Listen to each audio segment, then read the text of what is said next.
Hasan ভাই দেখেন তো আগে পুরো আছে।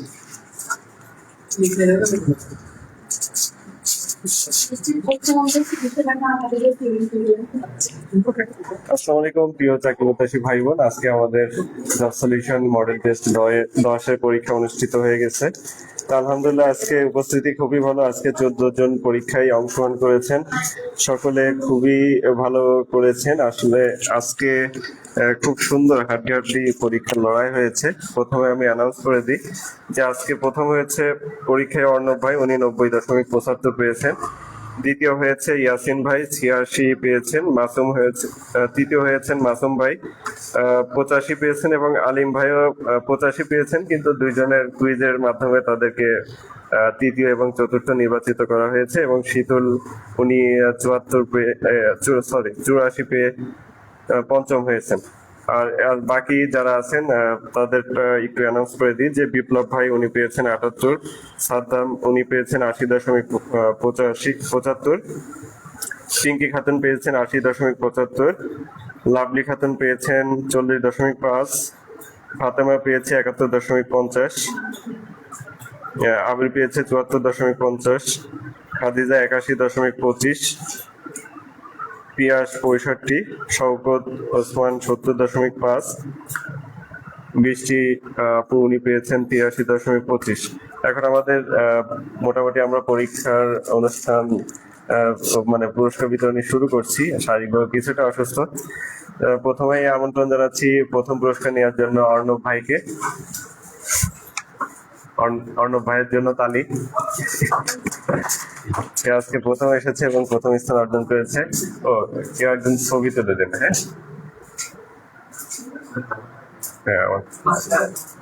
এটা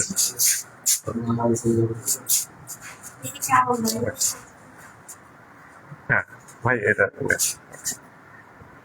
কোন পাশে? এই যে স্মাইল। ঠিক আছে, এখন অর্ণব ভাইয়ের কাছ থেকে আজকে ভাইবার টপিক ছিল হচ্ছে আমাদের 26 এবং 27 অর্থ বছরের জাতীয় বাজেট, সেই সম্পর্কে কিছু শুনবো। এই বক্তব্যের পরে যারা বক্তব্য দিবেন তারা হচ্ছে যাদের ভাইবা উপস্থাপন সুন্দর হবে তাদেরকে পুরস্কৃত করা হবে। এটা ধন্যবাদ স্যারকে আমাকে এখানে কিছু বলার সুযোগ করে দেওয়ার জন্য। আজকে আমার টপিকটা হচ্ছে বাজেট 2026-27। এটা বাংলাদেশের স্বাধীনতার পরবর্তী সবচেয়ে বড় বাজেট। এটা বাজেটটা ছিল 55তম বাজেট। এটি ঘোষণা করে অর্থমন্ত্রী আমির খসরু মাহমুদ চৌধুরী। এই বাজেটটা নির্ধারণ করা হয়েছে, এবারের বাজেটটা 9,38,000 কোটি টাকা, যেখানে বিশেষভাবে ফ্যামিলি কার্ডের জন্য রাখা হয়েছে 14,500 কোটি টাকা। এটা হচ্ছে জিডিপির 13.9%। জিডিপি যেখানে নির্ধারণ করা হয়েছে 67.5 লাখ কোটি টাকা। এখানে জিডিপি প্রবৃদ্ধির লক্ষ্যমাত্রা ধরা হয়েছে 6.5% এবং মূল্যস্ফীতি ধরা হয়েছে 7.5%। আমাদের সাধারণত বাংলাদেশের যে বাজেট, এটা হচ্ছে ঘাটতি বাজেট, যার পরিমাণটা 2,43,000 কোটি টাকা। আমাদের এই বাজেটটাতে সবচেয়ে বেশি বরাদ্দ রাখা হয়েছে যে খাতে, সেটা হচ্ছে শিক্ষা খাত, 1,22,497 কোটি টাকা। এবং দ্বিতীয় সর্বোচ্চ বাজেট যেখানে রাখা হয়েছে সেটা হচ্ছে স্বাস্থ্য খাত। স্বাস্থ্য খাতে 62,853 কোটি টাকা। আর সর্বনিম্ন যে খাতে বাজেট রাখা হয়েছে সেটা হচ্ছে বিদ্যুৎ খাত, 14,996 কোটি টাকা। আর আমাদের এই বাজেটে সাধারণ মানুষের করমুক্ত আয়সীমা নির্ধারণ করা হয়েছে 3,75,000 কোটি টাকা, 3,75,000 টাকা। এবং নারীদের ক্ষেত্রে এটা রাখা হচ্ছে 4,25,000 টাকা। আর তার পাশাপাশি মুক্তিযোদ্ধা এবং গেজেটভুক্ত যোদ্ধাদের জন্য রাখা হয়েছে 5 লক্ষ টাকা। এটাই ছিল আজকে আমার বাজেট সম্পর্কে বলা। ধন্যবাদ সকলকে আমাকে এখানে সুযোগ করে দেওয়ার জন্য। ধন্যবাদ স্যার। অসংখ্য ধন্যবাদ অর্ণব ভাইকে। অর্ণব ভাই আপনার প্রথম পুরস্কার নিয়ে যান। আচ্ছা, আমাদের কথা হচ্ছে যারা পরীক্ষায় অংশগ্রহণ করবে তাদের জন্য নাস্তার ব্যবস্থা। আমরা এই ফাঁকে নাস্তার ব্যবস্থা করে দিচ্ছি, সবাইকে দিয়ে দিচ্ছি, কারণ হচ্ছে দীর্ঘ প্রায় 2 ঘন্টা আমাদের পার হয়ে গেছে।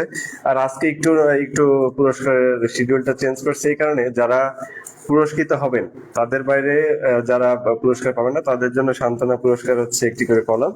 আর যারা পুরস্কার পেয়েছেন এই জন্য তাদেরকে আর আজকে পুরস্কৃত করব না, এক্সট্রা কলম দিব না। এখন আমরা এই ক্লাসটা দিয়ে দিই। আমাদের মেহমান আছে, ছোট্ট মেহমান, এনাম।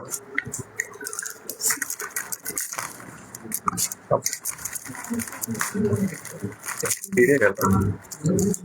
আচ্ছা, এটা আচ্ছা, আচ্ছা, আপনারা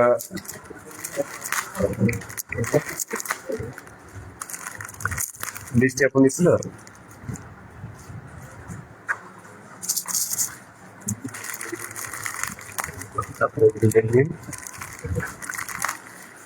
মাসুম ভাই,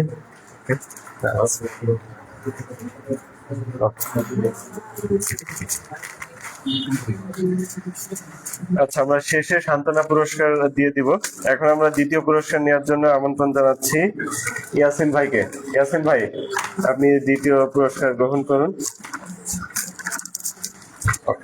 আমাদের আজকে দ্বিতীয় পুরস্কার খাতা।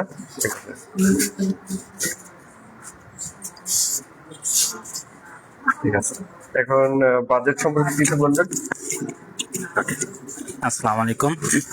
ধন্যবাদ ভাইকে আমাকে কিছু কথা বলার সুযোগ করে দেওয়ার জন্য। আজকের টপিকের বিষয় ছিল হচ্ছে বাজেট 2026-27। এটা হচ্ছে বাংলাদেশের হচ্ছে 55তম বাজেট এবং হচ্ছে যদি অন্তর্বর্তীকালীন সরকারের বাজেটের সাথে অ্যাড করা হয় তাহলে এটা হচ্ছে 56তম। বাজেটে হচ্ছে মোট বাজেট ধরা হয়েছে 9,38,000 কোটি টাকা। সর্বোচ্চ বরাদ্দকৃত খাত হচ্ছে শিক্ষা খাত। এরপরে হচ্ছে মূল্যস্ফীতি ধরা হয়েছে হচ্ছে 7.5% এবং জিডিপি হচ্ছে 6.5%।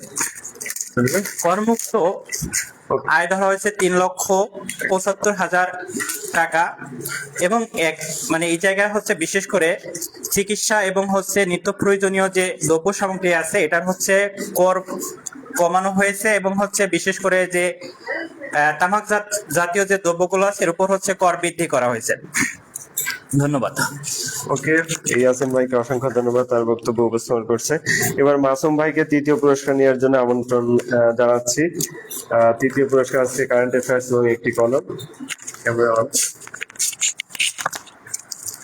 দুইটি কলম। ওকে, ঠিক আছে। মাসুম ভাই একটু ব্যস্ত, সে কারণে সে চলে যাচ্ছে, আগে বলেছিল। ঠিক আছে, থ্যাংক ইউ মাসুম ভাই। এরপর চতুর্থ পুরস্কার আলিম ভাই, আপনাকে নেওয়ার জন্য আমন্ত্রণ জানাচ্ছি। কারেন্ট অ্যাফেয়ার্স, বাজেট নিয়ে কিছু বলবেন আলিম ভাই? ওকে, ঠিক আছে, হ্যাঁ বলেন। আসসালামু আলাইকুম। আমাদের যে এই ফ্যাসিবাদ পরবর্তী যে সরকার গঠিত হয়েছে সেই সরকারের যে বাজেট, সে বাজেটটা ইতিপূর্বে সকল বাজেটের থেকে সবচেয়ে বিগ বাজেট। তো এই বাজেটের যে বিভিন্ন খাতে যে বরাদ্দ দেওয়া হয়েছে, আমি আশা করব যে এই বাজেটের বিভিন্ন খাতে যে পরিমাণ বরাদ্দ দেওয়া হয়েছে সেগুলো যেন যথাযথভাবে প্রয়োগ করা হয় এবং জাতি তত উন্নত হয় এবং বাজেটের সুফল ভোগ করতে পারে। ধন্যবাদ সকলকে। ওকে আলিম ভাই, আরেকটা বিষয় আপনার কাছে জানবো, যেহেতু বেশি কিছু বললেন না, সেটা হচ্ছে আপনি এখানে যেহেতু নতুন, আর আমাদের পরীক্ষা বা সামগ্রিক আয়োজনে আপনার কাছে কেমন লেগেছে এবং কি কি আমাদের আরো ইমপ্রুভ করা উচিত? আমার নাম মোহাম্মদ আব্দুল আলিম। আমি এখানে চাকরি সূত্রেই মাগুরাতে থাকি। আমি ফেসবুকে এটা পেয়েছি। আর আমার গ্রামের বাড়ি হচ্ছে সিরাজগঞ্জ জেলার কাজীপুর উপজেলাতে। আর আমি এখানে মৎস্য অধিদপ্তরে চাকরি করি, সিনিয়র উপজেলা মৎস্য কর্মকর্তার দপ্তর, মাগুরা সদর, মাগুরাতে।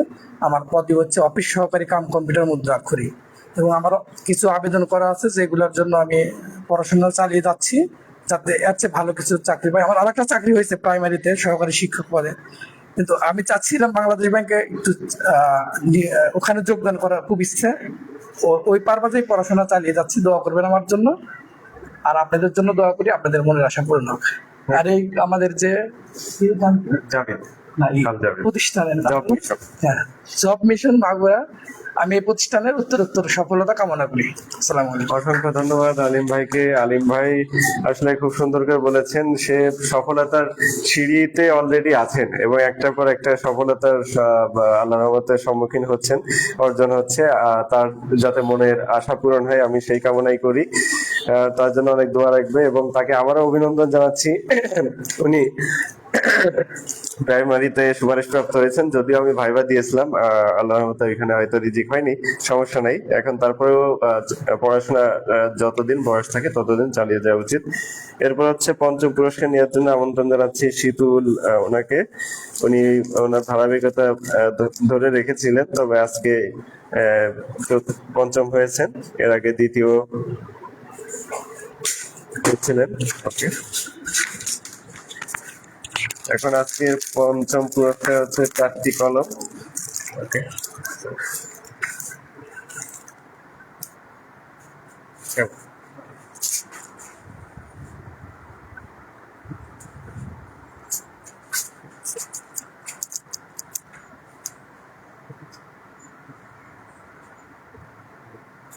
ওকে, ঠিক আছে। এখন শীতল আপুকে আজকের টপিকের উপর বক্তব্য দেওয়ার জন্য আমন্ত্রণ জানাচ্ছি শীতলকে। বিসমিল্লাহির রহমানির রহিম। আসসালামু আলাইকুম। আজকে আমাদের উপস্থাপনার বিষয় বাজেট 2026-27। আমি আমার উপস্থাপনার শুরুতেই আমাদের জব মিশনের কর্ণধার আলজাবিদ ভাইকে ধন্যবাদ জ্ঞাপন করে আমি আমার উপস্থাপনা শুরু করছি। বাজেট হলো অর্থ বছরের 30 জুন 2026 থেকে 1 জুলাই 2027 সালের একটি সময়ব্যাপী কার্যক্রম। ত্রয়োদশ জাতীয় সংসদের বিএনপির নেতৃত্বাধীন প্রথম বাজেট এটি, যেটা 55তম বাজেট এবং অন্তর্বর্তীকালীন বাজেট অনুযায়ী 56তম বাজেট ঘোষণা করা হয় 11 জুন 2026। বাজেটটি উত্থাপন করেন বর্তমান অর্থমন্ত্রী আমির খসরু মাহমুদ চৌধুরী। এটি একটি ঘাটতি বাজেট।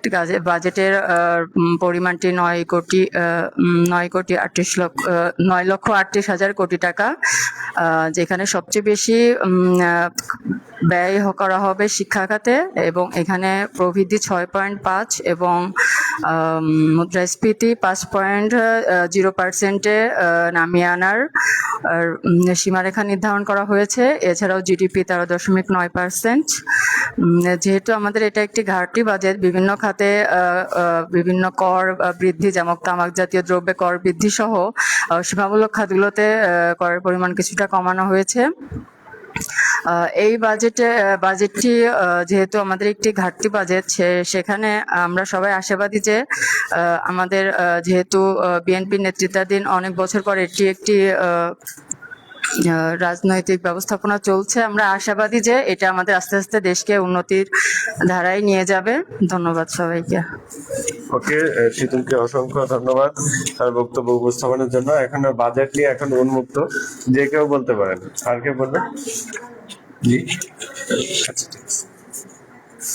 বিথি, ওকে, আর কেউ বাজেট নিয়ে কিছু বলবেন? আপনি বলবেন? আপনারা তবে আর 2 মিনিট অপেক্ষা করেন। এখন যেহেতু বাজেট নিয়ে আমাদের বক্তব্য দিলেন মাত্র 3জন, তাহলে প্রথমে অর্ণব ভাই দিয়েছেন, এরপরে শীতল দিয়েছে। এখন আপনাদের বিবেচনায় বলেন যে কে প্রথম হয়েছে আজকে, কার উপস্থাপনা বা তথ্যগুলো ঠিক ছিল?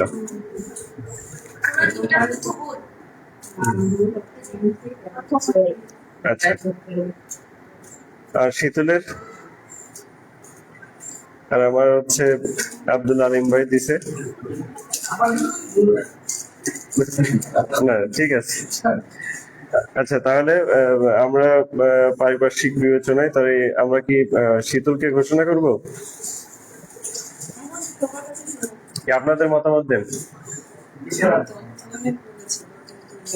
নাকি অর্ণব ভাই?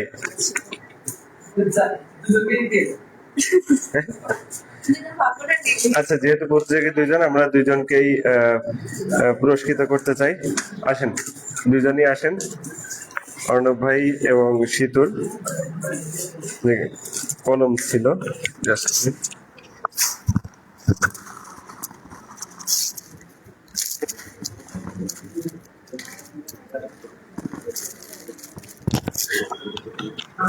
আচ্ছা অর্ণব ভাই আসেন।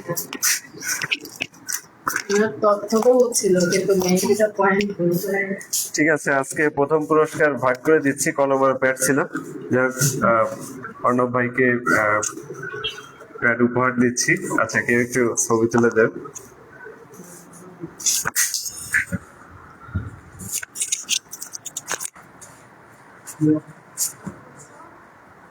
লম্বা করে ধরো।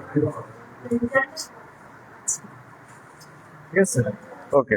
এখন অর্ণব ভাই, আপনি যেহেতু প্রথম হয়েছেন, আপনার কাছ থেকে আমরা কিছু পরামর্শ চাইবো এই কারণে যে কিভাবে চাকরি প্রার্থীরা পড়াশোনার কৌশলগুলো অবলম্বন করতে পারে বা প্রস্তুতি তাদের কেমন হওয়া উচিত, আর আমাদের কিছু ইমপ্রুভ করার বিষয় আছে কিনা, আমাদের সামগ্রিক প্রোগ্রামটি আপনার কেমন লেগেছে?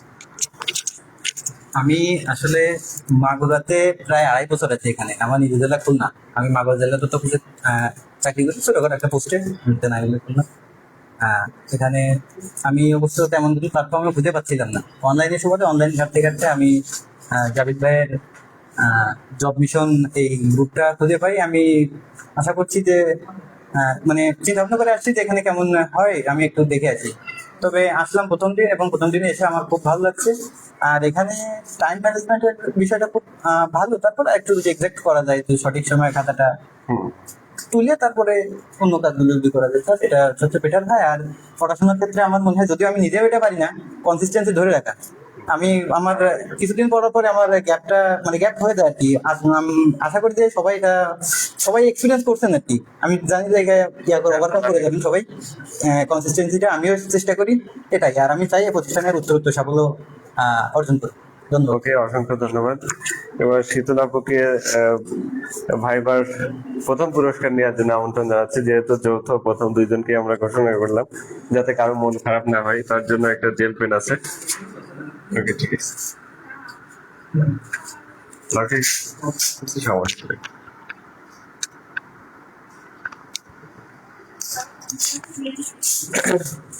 ঠিক আছে।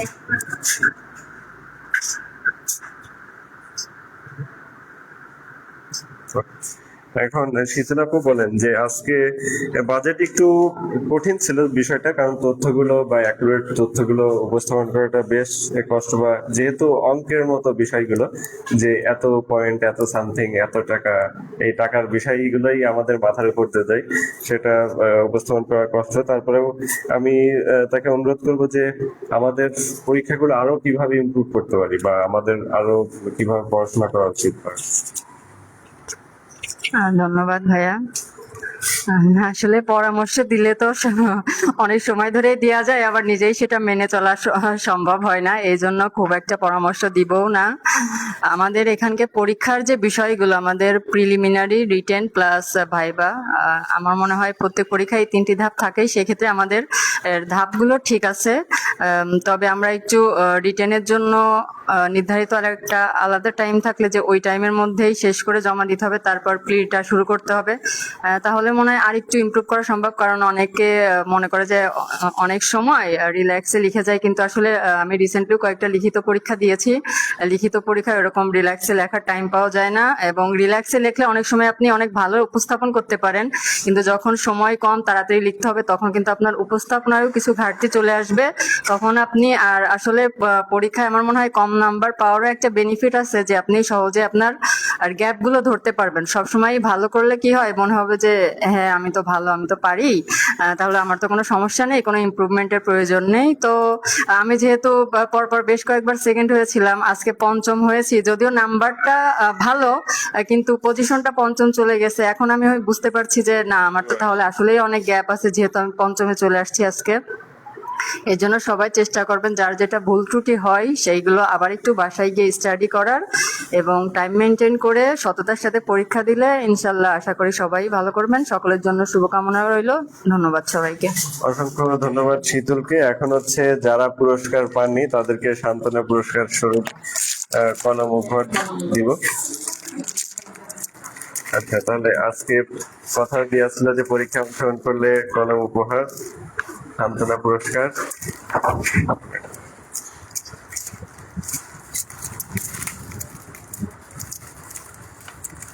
প্রথমত